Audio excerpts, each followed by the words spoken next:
Ma'am అలాగే యాప్‌లో ఎప్పుడు అందుబాటులో ఉంటాయండి? లైక్ యాప్‌లో రేట్స్ ఎలా ఉంటాయి?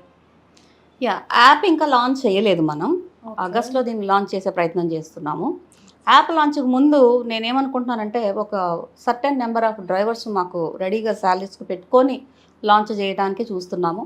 అండ్ ఈ సందర్భంగా శ్రీ మీడియా వాళ్ళని కూడా నేను కోరుకునేదేంటంటే, ఇట్లా మనం జీతాలు ప్రొవైడ్ చేస్తున్నాం కాబట్టి, డ్రైవింగ్స్ వచ్చిన వాళ్ళు, లైసెన్స్ వచ్చిన వాళ్ళు నన్ను అప్రోచ్ అవ్వాల్సిందిగా కోరుకుంటున్నాను. సో దట్ మీకు ఇంత మంచి సాలరీస్ అండ్ కంపెనీ సపోర్ట్ చాలా బ్రహ్మాండంగా ఉంటుంది. అండ్ ఫ్యూచర్ కూడా చాలా బాగుంటుంది. సో దీన్ని డ్రైవ్ చేయడానికి ఒక సర్టెన్ నెంబర్ ఆఫ్ డ్రైవర్స్ కావాలి కాబట్టి అక్కడే జాప్యం జరుగుతున్నది. ఛాలెంజ్ కూడా అదే. సో దీన్ని బీట్అవుట్ చేసి యాజ్ సూన్ యాజ్ పాసిబుల్ మన ఇప్పుడిప్పుడే వస్తున్నారు. I'm very glad to say that ఇప్పుడు రీచ్ బాగుంది. ఫెమిరైట్స్ అంటే అందరికీ తెలిసింది. ఫోన్లు చేసి సింహాచలం, ఇదివరకు సింహాచలంలో ఆఫీసు అంటే ఎవరు వచ్చేవాళ్ళు కాదు. బట్ ఇప్పుడు సింహాచలంలో ఆఫీస్ అన్నా కూడా సిటీ నుంచి రావడం జరుగుతున్నది. రోజుకి ఇద్దరు మంది ఒకళ్ళిద్దరు జాయిన్ అవ్వడం జరుగుతుంది. So I'm proud to say ఇప్పటికి 10 మెంబర్స్ క్యాబ్ డ్రైవర్స్ ఉన్నారు. అండ్ అలాగే ఒక 15 మెంబర్స్ బైక్ డ్రైవర్స్ వచ్చేసారు. ఇంకొక 15 బైక్ డ్రైవర్స్ రాగానే మనం యాప్ లాంచ్కి వెళ్ళిపోతాం. ఆగస్ట్లో ఖచ్చితంగా దీన్ని లాంచ్ చేయాలని ట్రై చేస్తున్నాం. All the best ma'am. Thank you. And app rates అడిగారు కదా. అవును. యాప్ రేట్స్ యూజువల్గా మనకి తక్కువలో ఏ యాప్ అయితే ఉంటుందో ఆ యాప్కి సమానంగా రేట్స్ ఉండటం జరుగుతుంది. So Radhika ma'am Femirights driving school స్థాపించారు కదా! దాని వివరాలు కొంచెం చెప్పండి. ఇది కూడా ఛాలెంజే. అంటే ఏమవుతుందంటే మనకి విశాఖపట్నంలో జనాభా 2024కి 24 లక్షలకు చేరింది. దీంట్లో ఆడవాళ్ళు 12 లక్షలు. 12 లక్షల ఆడవాళ్ళలో కూడా మొత్తం మళ్ళీ కంపేర్ చేసుకుంటే ఈ 24 లక్షల జనాభాలో డ్రైవర్ రేషియో ఎట్లుందో చెప్తాను. 1:100 ఉంది. అంటే 100 మంది మగవాళ్ళు డ్రైవర్లుగా ఉన్న దగ్గర ఒక్క లేడీ డ్రైవర్గా ఉన్నారు. సో ఇది మనం మార్చాలి. గేమ్ చేంజ్ అవ్వాలంటే నేను ఇంకో డ్రైవింగ్ స్కూల్స్ మీద డిపెండ్ అయితే నాకు అవ్వదు. So we established our own Femirights driving school. ఇక్కడ కూడా women instructors, experienced women instructors ఊళ్ళో ఉన్నారండి కొంతమంది. వాళ్ళందరినీ మనం ఫెమిరైట్స్లో రమ్మని రిక్వెస్ట్ చేయడం జరిగింది. వాళ్ళు అలాగే ఇది ఉమెన్ ఫర్ ఉమెన్ కంపెనీ కదా అని అప్పటి వరకు ఇండివిజువల్గా చేసుకుంటున్న వాళ్ళు కూడా శాలరీ బేస్లో మాకు సపోర్ట్ చేయడం జరుగుతున్నది. సో అలాగా డ్రైవింగ్ స్కూల్ మనం మార్చి నుంచి స్టార్ట్ చేసాం. మార్చిలో కూడా చెప్తాను మీకు, ఉమెన్స్ డే ఆఫర్గా 2500కే మనం దీన్ని లాంచ్ చేసాం. ఫీజ్ స్ట్రక్చర్ కూడా 2500కే క్యాబ్స్ మనం ఇంట్రడ్యూస్ చేసాం. డ్రైవింగ్ స్కూల్ కారు నేర్చుకోవటం. సో అక్కడ కూడా చాలామంది మహిళలు ముందుకు వచ్చారు, చాలా చక్కగా నేర్చుకున్నారు. ఆ తర్వాత 2-3 నెలల్లో మా వాళ్ళు ఒక 30-40 మంది వరకు ట్రైనింగ్ ఇవ్వడం జరిగింది.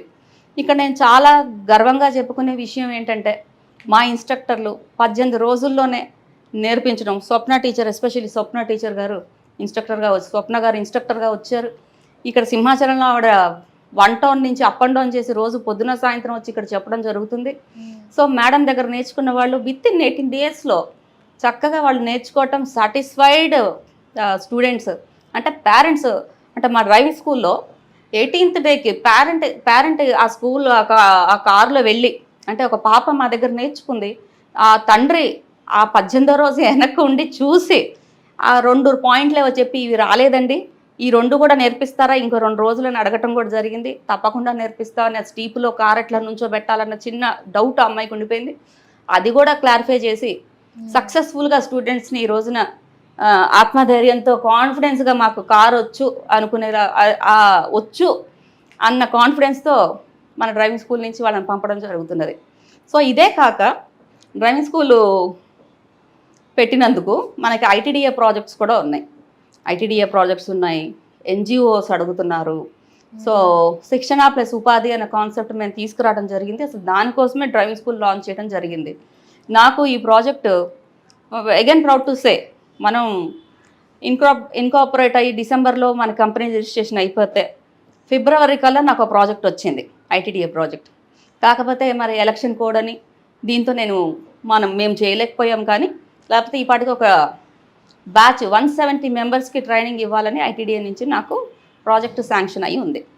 సో వాళ్ళని కూడా మనం విశాఖపట్నం నేను రిక్వెస్ట్ చేశాను. నేను జనరల్గా ఇవన్నీ మనం వాళ్ళ దగ్గరికి వెళ్ళి చెప్పాలి. బట్ స్టిల్ స్కూల్ ఇక్కడ మరి విశాఖపట్నం పైలట్ ప్రాజెక్ట్ కాబట్టి నేను కూడా మానిటరింగ్ చేస్తానని చెప్పుకొని ఒప్పించుకొని ఆ 170 మెంబర్స్ కూడా మనం విశాఖపట్నం తీసుకొస్తాం. డిఆర్డిఓలో అకామిడేషన్ ఇప్పిస్తాం. ఒక 30 days ట్రైనింగ్ ప్రోగ్రామ్ విగరస్గా జరుగుతుంది with practical and theory knowledge. So ఇంత చక్కగా ఈ డ్రైవింగ్ స్కూల్ డిజైన్ చేయడం జరిగింది. నెలకు ఒక ట్రైనింగ్ చొప్పున ఒక 3-4 నెలలు చేసుకుంటూ పోతే యాప్లో కావాల్సిన డ్రైవర్స్ అందరూ చక్కగా వస్తారు. మేము అనుకున్న లక్ష్యాన్ని మేము రీచ్ అవుతాం. చాలా కాన్ఫిడెంట్గా ఉన్నాము. సో ఈ ట్రైనింగ్ ప్రోగ్రామ్స్ అయిన తర్వాత ఎంతోమందికి ఉపాధి మన ఫెమ్యూరేట్స్ ఇవ్వడం జరుగుతుంది.